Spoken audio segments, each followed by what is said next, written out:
ಬೆಳಗಾವಿಯಲ್ಲಿ ಎಂಇಎಸ್ ನಾಯಕರ ಹೊಸ ಆಟಾಟೋಪ ಶುರುವಾಗಿದೆ. ಕನ್ನಡ ವಿರೋಧಿ ಹೋರಾಟದಲ್ಲಿ ಸತ್ತವರ ಹೆಸರಲ್ಲಿ ಭವನ ನಿರ್ಮಾಣವನ್ನ ಮಾಡ್ತಾ ಇರೋದು. ಮಹಾರಾಷ್ಟ್ರ ನೆರವಿನಿಂದ ಬೆಳಗಾವಿಯಲ್ಲಿ ಸ್ಮೃತಿ ಭವನ ನಿರ್ಮಾಣ ಆಗ್ತಾ ಇದೆ. ಕನ್ನಡ ವಿರೋಧಿ ಹೋರಾಟದಲ್ಲಿ ಸಾವನ್ನಪ್ಪಿದ್ದಾರಲ್ಲ ಅವರ ಹೆಸರಲ್ಲಿ ಭವನ ನಿರ್ಮಾಣಕ್ಕೆ ಈಗ ಮಹಾರಾಷ್ಟ್ರದ ಸಹಾಯದಿಂದ ಈ ಒಂದು ಕೆಲಸವನ್ನ ಮಾಡಲಾಗ್ತಾ ಇದೆ. ಬೆಳಗಾವಿಯಲ್ಲಿ ಸ್ಮೃತಿ ಭವನ ನಿರ್ಮಾಣದ ಕೆಲಸ. ಸ್ಮೃತಿ ಭವನಕ್ಕೆ ಮಹಾರಾಷ್ಟ್ರ ಸರ್ಕಾರದಿಂದ 10 ಕೋಟಿ ನೆರವು ಸಿಕ್ಕಿದೆ. ಜಿಲ್ಲಾಡಳಿತದ ಅನುಮತಿ ಇಲ್ಲದೆ ನಿರ್ಮಾಣವಾಗ್ತಿದೆ ಕಟ್ಟಡ. ಅದು ಹೇಗೆ ಅನ್ನುವ ಪ್ರಶ್ನೆ ಈಗ. ಕಟ್ಟಡ ನಿರ್ಮಾಣ ಮಾಡ್ತಾ ಇದ್ರು, ಬೆಳಗಾವಿ ಜಿಲ್ಲಾ ಆಡಳಿತ ಮಾತ್ರ ಮೌನಕ್ಕೆ ಶರಣಾಗಿದೆ. 1986ರಲ್ಲಿ ಮೃತಪಟ್ಟವರ ನೆನಪಿಗಾಗಿ ರೆಡಿಯಾಗ್ತಾ ಇದೆ ಸ್ಮೃತಿ ಭವನ. ಗೋಲಿಬಾರ್ನಲ್ಲಿ ಸತ್ತವರನ್ನ ವೈಭವೀಕರಿಸ್ತಾ ಇದೆಯಾ ಎಂಇಎಸ್ ಅನ್ನುವ ಪ್ರಶ್ನೆ. ರಾಜಕೀಯ ಬೇಳೆ ಬೇಯಿಸಿಕೊಳ್ಳೋದಕ್ಕೆ ಎಂಇಎಸ್ ಇಲ್ಲಿ ಮುಂದಾಗಿದೆ. ಆದರೆ ಜಿಲ್ಲಾಡಳಿತದ ಅನುಮತಿ ಇಲ್ಲದೆ ನಿರ್ಮಾಣವಾಗ್ತಾ ಇದೆ. ಕಟ್ಟಡಕ್ಕೆ ಗುದ್ದಲಿ ಪೂಜೆಯೂ ಆಗಿದೆ. ಆದರೆ ಯಾಕೆ ಜಿಲ್ಲಾಡಳಿತ ಇಲ್ಲಿ ಸೈಲೆಂಟ್ ಆಗಿದೆ ಅನ್ನುವಂತಹ ಪ್ರಶ್ನೆ ಈಗ ಕನ್ನಡ ಪರ ಹೋರಾಟಗಾರರ ಆಕ್ರೋಶಕ್ಕೂ ಕಾರಣವಾಗಿದೆ. ಬೆಳಗಾವಿಯಲ್ಲಿ ಇತ್ತೀಚೆಗೆ ಮಹಾರಾಷ್ಟ್ರ ಏಕೀಕರಣ ಸಮಿತಿ ಇರ್ಬೋದು, ಶಿವಸೇನೆ ಇರ್ಬೋದು, ಮಹಾರಾಷ್ಟ್ರದ ಬೆಂಬಲದಿಂದಾಗಿ ಅವರ ಚಟುವಟಿಕೆಗಳು ತೀವ್ರಗೊಳ್ತಾ ಇರೋದು ಕರ್ನಾಟಕ ಸರ್ಕಾರಕ್ಕೆ ಗಮನಕ್ಕೆ ತಂದರೂ ಸಹಿತ ಈವರೆಗೆ ಯಾವುದೂ ಆ್ಯಕ್ಷನ್ ಆಗಿಲ್ಲ. ಆ ಉದ್ಯೋಗ ಇರ್ಬೋದು, ಶಿಕ್ಷಣ ಆಗಿರ್ಬೋದು, ಆಮೇಲೆ ಬೇರೆ ಬೇರೆ ಆರೋಗ್ಯ ಇರ್ಬೋದು. ಅದರ ಆದ ನಂತರ ಈಗ ಹೊಸದೇನು ಮಾಡಿದ್ದಾರೆ ಅಂದ್ರೆ ಬೆಳಗಾವಿ ಹತ್ರ ಹಿಂಡಲ್ಗೆ ಹತ್ರ ಒಂದು ಸ್ಮೃತಿ ಭವನ ಅಂತ ಕಟ್ಟೋರ್ದಾರೆ. ಅದು ಹುತಾತ್ಮರು ಅಂತ ಅವ್ರೇನು ಕರೀತಾರೆ, ಅವ್ರು ಹುತಾತ್ಮರು ಅಲ್ಲ.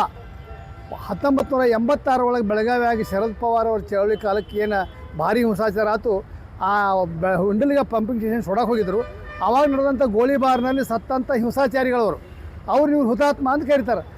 ಪ್ರತಿ ವರ್ಷ ಅವ್ರು ಬರೀ ಪೂಜೆ ಮಾಡಿ ಬರ್ತಿದ್ರು. ಈಗ ಒಂದೇನಂದ್ರೆ ಸ್ಮೃತಿ ಭವನ ಕಟ್ಟಕ್ಕೆ ಮೊನ್ನೆ ಸೋಮವಾರ ದಿವಸ ಅಲ್ಲಿ ಭೂಮಿ ಪೂಜೆ ಮಾಡ್ಯಾರ. ಇದು ಎಷ್ಟೊಂದು ಅಪಾಯಕಾರಿ ಬೆಳವಣಿಗೆ ಅಂದರೆ ಆ ಸ್ಮೃತಿ ಭವನದಲ್ಲಿ ಯಾರು ಪೊಲೀಸ್ ಗೋಲಿಬಾರ್ ಸತ್ತಾರ ಅವರೆಲ್ಲ ಭಾವಚಿತ್ರ ಹಾಕಿ ಸಾಕ್ಷ್ಯಚಿತ್ರ ಮಾಡಿ ಅವರು ಹುತಾತ್ಮರ ಅಂತ ಬಿಂಬಿಸುವಂಥ ಪ್ರಯತ್ನಕ್ಕೆ ಮಹಾರಾಷ್ಟ್ರ ಸರ್ಕಾರ ಬೆಂಬಲ ಕೊಡ್ತಾ ಇದೆ.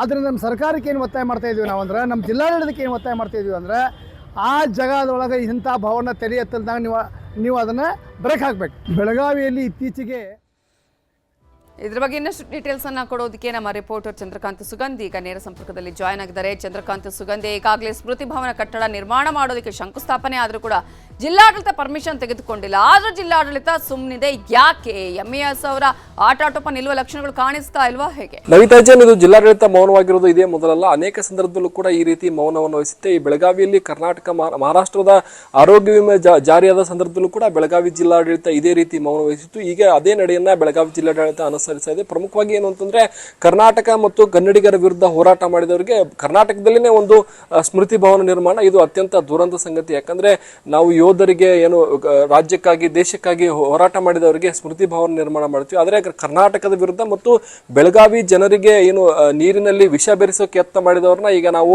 ಹುತಾತ್ಮರು ಅಂತ ಹೇಳಿ ಬಿಂಬಿಸೋ ಯತ್ನವನ್ನ ಎಂಇಎಸ್ ಮಾಡ್ತಾ ಇದೆ. ಇದಕ್ಕೆ ಮಹಾರಾಷ್ಟ್ರ ಸರ್ಕಾರವು ಕೂಡ ಪ್ರಚೋದನೆ ಮತ್ತು ಸಹಕಾರವನ್ನ ಕೊಡ್ತಾ ಇದೆ. ಯಾಕಂದ್ರೆ ಕೇವಲ ಪ್ರಚೋದನೆ ಕೊಟ್ಟರೆ ಸಾಕಾಗಲ್ಲ, ಇದು ಕೇವಲ 10 ಕೋಟಿ ರೂಪಾಯಿ ಕೊಡುವ ಭರವಸೆಯನ್ನು ಕೂಡ ಮಹಾರಾಷ್ಟ್ರ ನಾಯಕರು ನೀಡಿದ್ದಾರೆ. ಯಾಕಂದ್ರೆ ಬೆಳಗಾವಿ ಎಂಇಎಸ್ ನಾಯಕರು 1,000 2,000 ಹೀಗೆ ಪಟ್ಟಿ ತೆಗೆದುಕೊಂಡು ಈ ಭವನ ನಿರ್ಮಾಣ ಮಾಡಕ್ಕೆ ಸಾಧ್ಯ ಇಲ್ಲ. ಇದು ಮಹಾರಾಷ್ಟ್ರ ನೆರವು ಇದಕ್ಕೆ ಇದೆ ಅಂತಕ್ಕಂಥ ಗುಮಾನಿಗಳು ಇದ್ದಿದೆ. ಮಹಾರಾಷ್ಟ್ರ ನಾಯಕರನ್ನು ಕೂಡ ಬೆಳಗಾವಿ ಎಂಇಎಸ್ ಮುಖಂಡರು ಈಗಾಗಲೇ ಭೇಟಿಯಾಗಿ ಬಂದಿದ್ದಾರೆ. ಇದು ಸಾಕಷ್ಟು ಕನ್ನಡ ಪರ ಹೋರಾಟಗಾರರ ಆಕ್ರೋಶಕ್ಕೆ ಕಾರಣವಾಗಿದೆ. ಯಾಕಂದ್ರೆ ಯಾವುದೇ ಒಂದು ಜಮೀನಲ್ಲಿ ಒಂದು ಕಟ್ಟಡ ನಿರ್ಮಾಣ ಮಾಡಬೇಕಾದ್ರೆ ಆ ಜಮೀನನ್ನ ಏನು ಎನ್ಎ ಮಾಡಬೇಕಾಗುತ್ತೆ. ಬಳಿಕ ಸ್ಥಳೀಯ ಗ್ರಾಮ ಪಂಚಾಯಿತಿ ಮತ್ತು ಡಿಸಿ ಮೂಲಕ ಅದನ್ನ ಒಂದು ಪರ್ಮಿಷನ್ ಅನ್ನ ತೆಗೆದುಕೊಂಡು ಅನುಮತಿಯನ್ನ ಪಡೆದು ಅಲ್ಲಿ ಕಟ್ಟಡ ನಿರ್ಮಾಣ ಇದು ಯಾವುದನ್ನು ಕೂಡ ಮಾಡದೆ ಎಂಇಎಸ್ ಈಗ ಏಕಾಏಕಿ ಭೂಮಿ ಪೂಜೆಯನ್ನ ಮಾಡಿದೆ. ಪ್ರತಿ ವರ್ಷ ಜೂನ್ 1ರಂದು ಈ ಒಂದು ಸ್ಥಳದಲ್ಲಿ ಏನು ಗೋಲಿಬಾರ್ನಲ್ಲಿ ಮೃತಪಟ್ಟವರಿಗೆ ಅವರು ಶ್ರದ್ಧಾಂಜಲಿ ಸಲ್ಲಿಸ್ತಾ ಇದ್ರು. ಈಗ ಅಲ್ಲಿ ಸ್ಮೃತಿ ಭವನ ಕಟ್ಟಿ ಅವರೆಲ್ಲಾ ಫೋಟೋಗಳನ್ನ ಹಾಕಿ ಗಡಿ ವಿವಾದ ಏನಾಗಿತ್ತು 1986ರಲ್ಲಿ ಶರದ್ ಪವಾರ್ ನೇತೃತ್ವದಲ್ಲಿ ನಡೆದಂತಹ ಹೋರಾಟದಲ್ಲಿ ಮೃತಪಟ್ಟವರಿಗೆ ಈಗ ಹುತಾತ್ಮರು ಅಂತ ಹೇಳಿ ಬಿಂಬಿಸುವ ಯತ್ನವನ್ನ ಎಂಇಎಸ್ ಮಾಡ್ತಾ ಇದೆ. ಇದಕ್ಕೆ ನಮ್ಮ ರಾಜ್ಯ ಸರ್ಕಾರವು ಕೂಡ ಮೌನ ವಹಿಸಿದ್ದು ಅಷ್ಟೇ ಆಕ್ರೋಶಕ್ಕೆ ಕನ್ನಡ ಪರ ಹೋರಾಟಗಾರ ಆಕ್ರೋಶಕ್ಕೆ ಸದ್ಯ ಕಾರಣವಾಗ್ತದೆ ನವಿತಾಜನ್. ಆ ಒಂದು 1986ರಲ್ಲಿ ಬೆಳಗಾವಿಯಲ್ಲಿ ದೊಡ್ಡ ಮಟ್ಟದ ಒಂದು ಗಲಭೆ ಸೃಷ್ಟಿಯಾಗಿತ್ತು. ಇಲ್ಲಿನ ಬೆಳಗಾವಿಗೆ ನೀರು ಪೂರೈಸುವ ಒಂದು ಪಂಪ್ಗೆ ಬೆಂಕಿ ಹಚ್ಚಕ್ಕೆ ಎಂಇಎಸ್ ಕಾರ್ಯಕರ್ತರು ಮುಂದಾಗಿದ್ರು. ಇದಕ್ಕೆ ಮಹಾರಾಷ್ಟ್ರ ನಾಯಕರು ಪ್ರಚೋದನೆಯನ್ನು ಕೊಟ್ಟಿದ್ರು. ಪ್ರಮುಖವಾಗಿ ಏನು ಎನ್ಸಿಪಿ ನಾಯಕ ಶರದ್ ಪವಾರ್ ಮತ್ತೆ ಜಗನ್ ಭುಜ್ಬಲ್ ಸೇರಿದಂತೆ ಅನೇಕ ಮಹಾರಾಷ್ಟ್ರ ನಾಯಕರು ಆ ಸಂದರ್ಭದಲ್ಲಿ ಬೆಳಗಾವಿಗೆ ಬಂದು ಈ ರೀತಿ ಪುಂಡಾಟವನ್ನ ಪ್ರದರ್ಶನ ಮಾಡಿದ್ರು.